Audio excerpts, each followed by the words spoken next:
বিশ্বকাপে গ্রুপ পর্বে মুখোমুখি দুই গোল মেশিন আর্লিং হালান্ড ও কিলিয়ান এমবাপ্পে। দেশম বললেন দারুণ হবে। এই মুহূর্তে ফুটবল বিশ্বে সবচেয়ে বড় দুই তারকা কারা? লিওনেল মেসি ও ক্রিস্টিয়ানো রোনালদোর নাম অবশ্যই আসবে। কিন্তু তাদের বয়স হয়েছে, এখনও দুর্দান্ত খেলে চললেও ৩৮ বছর বয়সী ও ৪০ বছর বয়সী দুই ফুটবলারকে এই তালিকা থেকে এখন অবসরে পাঠানোর সময় হয়েছে। তাছাড়া আগামী বছর ২০২৬ বিশ্বকাপ তাদের ক্যারিয়ারে শেষ বিশ্বকাপ। যদিও মেসি খেলবেন কিনা তা এখনও নিশ্চিত নয়, তবু খেলবেন এ আশাতেই কথাটা বলা।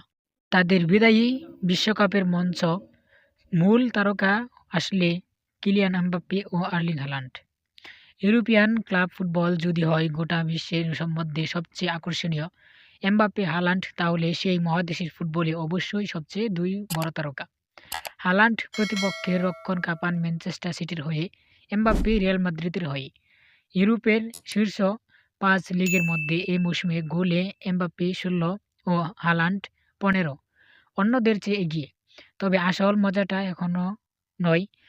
আসল মজা হবে ২০২৬ বিশ্বকাপে ওয়াশিংটন ডিসিতে গতকাল রাতে ২০২৬ বিশ্বকাপের ড্র অনুষ্ঠানে একই গ্রুপে পড়েছে এমবাপ্পের ফ্রান্স ও আর্লিং হালান্ডের নরওয়ে।